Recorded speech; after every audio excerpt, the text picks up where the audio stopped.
So, ano talaga yung pag-improve ng system sa loob, no? At sa sistema natin as we serve the public, paano mapadali sa kanila without compromising, let's say, yung quality standard. So, maraming paraan kasi, and yan nade-develop yan again with cooperation ng ating mga industry association, tulong-tulungan. I think kung time na yun, isang masasabi ko, we were able to successfully solicit yung mga cooperation ng mga industry association. Alam nila kasi yung gobyerno kung gusto talagang ma-improve yung kabuhayan, hindi natin pahirapan, pero nandiyan pa rin yung, let's say, pag-ensure ng standard, pag-ensure ng pricing. Ang ito kanina, yung mismo supermarket na magtatanggal ng produkto, above SRP, o saan na nakakita, no? So talagang merong tulong. Ayun yung doon pa lang, public-private partnership. Yung Golong public-private partnership yun. Lumong Mall magbibigay ng free space. No? O, sistema lang binigay natin. At saka branding ng Go Local, DTI, kumbaga sa franchise model, DTI yung franchise owner, pero yung sistema binigay natin sa private sector, both the mall owners, pati SME. So, sabi, kayo mag-usap, kami gigit na kami para mapacilitate ito. Kami sistema lahat na improvement. Alam mo, ito, dalawa na lang kasi kailangan ko masagot ninyo. Kasi kahit na overwhelming lahat ng changes, pabor para ng tao, so mamimili, mga nagtitinda, mga negosyante, meron pa rin dyan na mga may masakit. Sa mga reformang mga nangyayari ginagawa natin, di ba, attorney? Laging kahit na sabihin mong effective, nakatutulong, naging progresibo, yung ginawa at benepisyo sa mas nakararami, meron pa rin silang papupuna. Si Mema at si Puna. si Pu. Sir, which DTI reform is most misunderstood by the public but actually delivered lasting impact?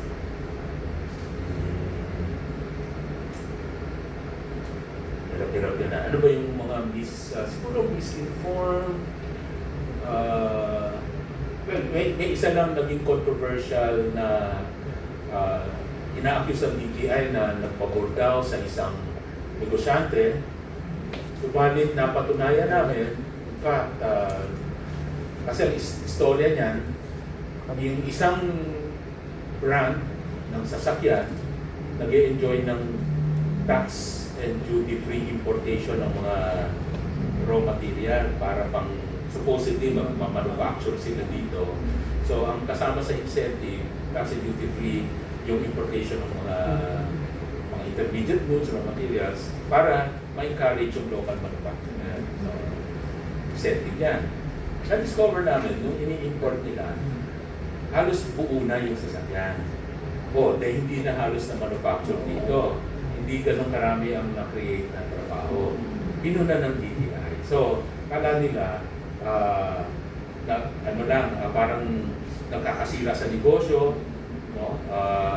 At later on, parang hindi na namin sinita kaagad. Samantalang DTI ang nagsita, Board of Investment, at ito ay napatawan pa nga ng yung buwis na dapat na binayaran niya na free up because of that incentive ay binabayaran namin. So nakakolekta si government na ng mga 780 million or 800 million dahil lamang sa hininto namin yung insentibo na yon, no? Kasi nabisto na hindi sila nag-create ng trabaho at yung actual ng manufacturing dito. So yung mga ganyan controversial yan in the sense na pwedeng sabihin nakakasira sa negosyo o hindi tinuloy yung incentive, pero kung may pasihan ka na hindi naman nila tinuloy yung trabaho na yon, yung kanilang kinumit under that fiscal incentive, pwede talaga mapatawan ng penalty. At binayaran nila yung back taxes. At yun, isang achievement, maliit na achievement, no? By ensuring compliance sa mga programa, hindi na-abuso. No? Sa tingin mo ba, Secretary, really you can answer, sa tingin niyo ba na ipagpatuloy ba yan? O marami ngayon ang mga hindi nagpo-comply na hindi napoprotektahan din ng baka nakakalibre sila. Ikaw At na hindi na idea sa ngayon. hindi nakapagbigay ng mas maraming trabaho sa mga Pilipino. Kaya nagpapulag, di ba, may incentive because Yes, yun talaga yes. ang main purpose ng DTI. Di ba? Sa tingin ninyo, maraming nakalusot, palusot, o lumusot? Well, I just hope ginagawa nila yung trabaho nila. Oh, diba? Hindi kasi. Kaya the people must know na talagang lahat ng panahon ni Duterte puro may political will. Kundi yari kami kay Presidente. Ayun. Pero maraming nire-remind ng ating Pangulo.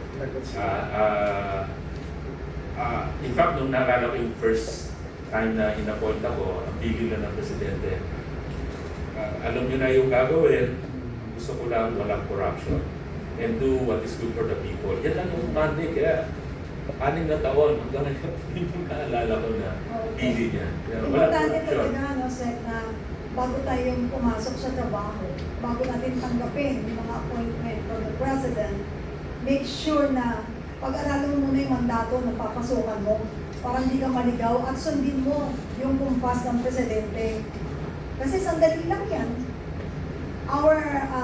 Yung position natin is only temporary. Yeah, six Kaya years. nga dapat, we need to be thankful and take advantage of our temporary position to do what is right para po sa tao. Diba? And blessing yan sa amin. Yun ang nararamdaman namin. Walang kita, blessing. Actually, abono pa nga kami. Sa totoo lang.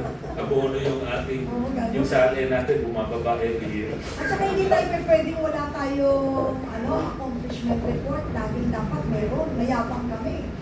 Kapag gano'n, na-accomplish tayo. Nakikita mo naman yan, mararamdaman mo. Pero nga kaya ngayon, sana po, kung sino man po yun nandiyan, sana itinuloy. Kasi po maraming tao makikinabang. At saka may gabay na eh. Susundan mo na lang eh, di ba? But sometimes because of insecurity, yung insecurity po sa puso, sa liderato ng past at sa ngayon, tinatanggal nila, hindi tinutuloy. Kaya yun ang nakakalungkot. Sana pag para sa tao, huwag ihinto. Ituloy natin at mas dagdagan natin. Sek, Ramon, huwag ka mananawa Meron akong isa pang huli, pero mamaya ulit. Baka mamaya naiinit na yun. No. Ito naman ang natin, tatanungin natin sa Sek. Pero last question po.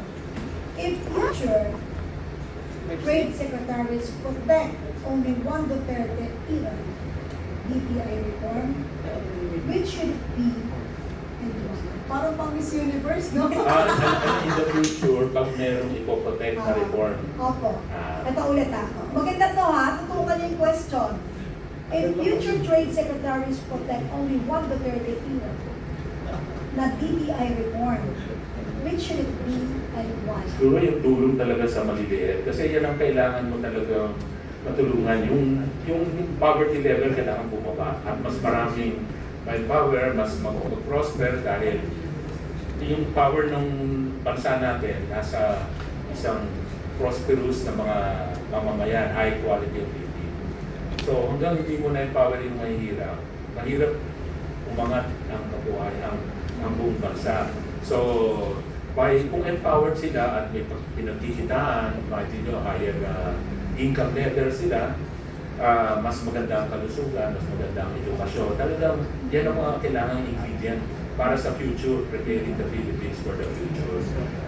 Mahirap maghanap ng trabaho kung hindi masyadong mataas ang pag-aralan or hindi skilled. Kaya nga yung tester rin, pinalakas ng time natin dahil kung wala kang 4-year education sa college, pwede ka magtrabaho. Ngayon yung tester, binigyan ng ma-training sila, magkaroon ng skills, hindi lang sa hard skills, pati soft skills, ay magkaroon sila ng pagkakataon magtrabaho. So, trabaho, negosyo, kabuhayan, yun yung DNK, DTI nun Mabigyan ng trabaho, mga investment, negosyo, doon sa maliliit, at saka yung kabuhayan, at saka consumer, protection. So, yan yung sanang reforma na huwag makalimutan at yung mga institutionalized natin. Maganda. Hindi pa tayo tapos kay Secretary Ramon. Yun ang kapag maganda para sa tao, para sa bayan, ituloy-tuloy lang natin at dagdagan pa. Yes. Huwag din tayong hihinto kasi andito tayo bilang pinatawan ng gobyerno, bilang opisyal, meron tayong sinumpang tungkulin, siguraduhin natin magiging katuwang tayo para sa isang mas progresibong bansang Pilipinas. So, any additional Actually, ano lang naman ito, on a personal note, Secretary Lopez, you were often brought by the President in his foreign trips. Can you give us a ringside view how it is to be brought in those trips? Okay. Thank you, Attorney Beth. Bali, kahit po mapalan na sinasama sa mga foreign trips kasi yung kami naman yung naghahanda para sa Pangulo ng mga foreign investor na haharap sa kanya or yung mga a-attend sa ating mga foreign investment forum. So DTI po yung, of course, together with the economic agencies, no? DOF, NEDA, BBN. So kami po yung maharap yan. So napansin ko talaga pagdating sa mga foreign trips. Una-una, of course, puno yung ating mga investment forum. So talagang excited sila makita ang presidente. Siguro hindi sila excited sa mukha ko, pero yung presidente talagang puno, no? Tapos isa pa yon, hindi lang yun. Pag nandun na kami sa Filipino community, nako, sa lahat ng pinunta namin, walang palya. Magpapasok pa lang ang Pangulo. Whether sa gym yan or sa convention hall, punong-punong ng tao. At oras na pumasok siya, nakakakilabot dahil sinisigaw yung Duterte. Tuloy-tuloy na mahihiya ka sa makikita mo yung pagmamahal nila sa ating Pangulo. At masabi natin walang hakot.